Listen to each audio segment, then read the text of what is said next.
work I'm involved with here in New Zealand is centred on small group based extension. Small groups are those around the 10 to 20 people mark.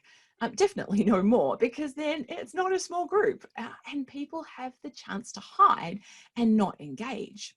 But what do you do if your enabling change activities typically involve large groups? That's more like 100 people, plus or minus. In today's episode, we're going to explore how to be effective when facilitating large groups.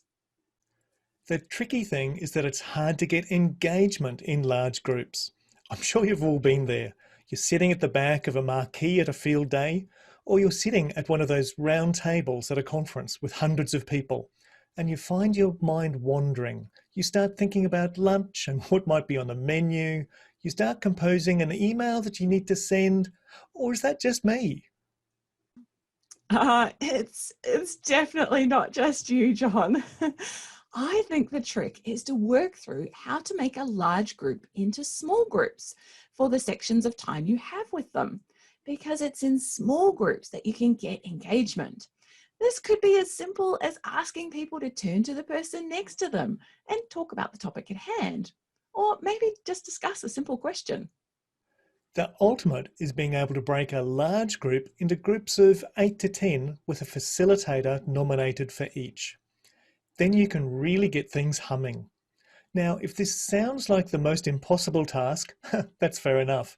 How on earth do you get enough people who have the right skills to be able to split a large group into 10 or more smaller groups? Well, it is possible, but there's a bit of planning involved. So, John, I remember a colleague and I a few years ago were asked to speak at a large farmers conference. Even better, we were given the last slot of the day, the only thing standing between a large group of farmers who just had a full day conference and the bar was us. We were really concerned that it was easy to disengage in a large group. And we felt that we needed to split it up and get them talking amongst themselves. So we planned. So we worked with the team organising the conference, and we got them to identify some farmers and some rural professionals that would be at the conference and who would be good as small group facilitators. All they needed to be able to do was to follow our directions from the front and ensure that everyone in their small group had a chance to contribute during the discussion. And you know what, John? It worked. It wasn't perfect. The noise of 10 small groups scattered around a room talking meant that some people who are hard of hearing would have had difficulty engaging. Some groups went off on some tangents. Some groups didn't write anything down. But for me, the buzz of conversation more than made up for these things, because it was the sound of engagement. That's right, Denise. And isn't it the buzz of conversation that really tells you whether you've hit the mark or not? And I think some of the groups going off on their own tangent isn't actually a bad thing. Maybe that's just what that group needed to talk through at the time. But I think you're right. They were engaged and connecting. Yeah, thanks, John. And that's what we went with. Some other ways of breaking up large groups are to, well, split up a large group into smaller groups and send them to different locations where people are talking about particular preset topics. They get a certain amount of time to be there, and then they're moved onto the next stand or the next topic. That's sometimes called a bus stop technique.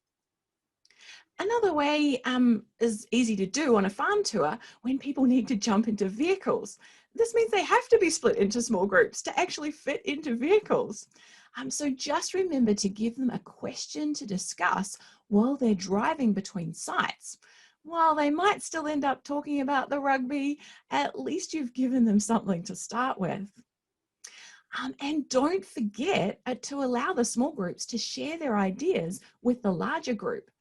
You never know what gems are going to come out. There's some really good tips there, Denise. So folks, you've heard our thoughts on managing a large group. Now we'd like to hear yours. We don't want this just to be a one-way conversation. So join in by sharing your thoughts and ideas with us. Add a comment below this episode on the website and share your experiences with us. So thanks, folks, for joining us on this Enablers of Change episode. Remember to tell your friends if you've liked what you've heard so we can get more people into the conversation about enabling change. All the best until we meet again.